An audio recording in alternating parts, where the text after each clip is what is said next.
Smart ఫోన్లలో apps పట్ల అప్రమత్తంగా ఉండాలన్నారు ఏపీ హోంమంత్రి వంగలపూడి అనిత. విజయవాడలో నిర్వహించిన సైబర్ సోల్జర్స్ కార్యక్రమంలో పాల్గొన్న ఆమె ఒక్కొక్కరు 10 మందికి సైబర్ నేరాల పట్ల అవగాహన కల్పించాలని యువతకు పిలుపునిచ్చారు.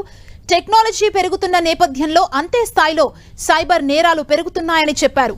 సైబర్ వలలో చిక్కుకుంటున్న వారికి చదువుకున్న వాళ్ళే ఎక్కువగా ఉన్నారని అధికారులు అనితకు వివరించారు. రాష్ట్రంలో జిల్లాకు ఒక సైబర్ పోలీస్ స్టేషన్ ఉందన్నారు. ఏదైనా అనుమానం కలిగించే కాల్స్ మెసేజ్లు వచ్చినా భయపడకుండా పోలీసులకు ఫిర్యాదు చేయాలన్నారు వంగలపూడి అనిత. మన భవిష్యత్తు మన చేతుల్లోనే ఉంది. మన చేతుల్లో అంటే ఫోన్లో కాదు, ఫోన్లో యూజ్ చేసే యాప్స్లో ఉంది. ముఖ్యంగా ప్రతి ఒక్కరు ఆడపిల్లలు కానీ మగపిల్లలు కానీ ప్రతి ఒక్కరు మీరు మీ పేరెంట్స్ని ఇంకొకటి కూడా చెప్పారు, ఇంట్లో హౌస్ వైఫ్స్ని కూడా వదలట్లేదు సైబర్ క్రైమ్ వాళ్ళు. ఎంత క్రియేట్ చేస్తారంటే ఫాస్ట్నెస్, దాని అలర్ట్నెస్ క్రియేట్ చేస్తారు, సీరియస్నెస్ క్రియేట్ చేస్తారు.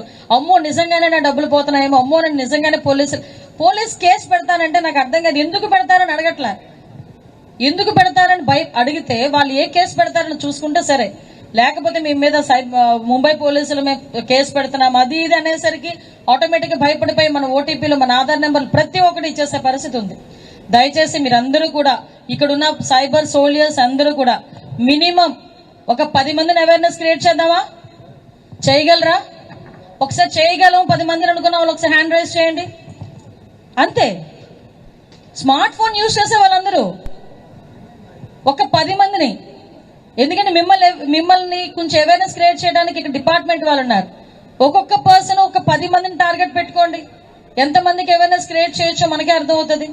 కాబట్టి ఈ విషయంలో మీరందరూ కూడా సపోర్ట్ చేయండి. మా సపోర్ట్ ఎప్పుడు ఉంటుంది, గవర్నమెంట్ సపోర్ట్ కూడా ఎప్పుడు కూడా డిపార్ట్మెంట్కి ఉంటుంది. కాబట్టి డిపార్ట్మెంట్ వాళ్ళకి కూడా ఫ్రీ హ్యాండ్ సైబర్ క్రైమ్ విషయంలో మీరందరూ కూడా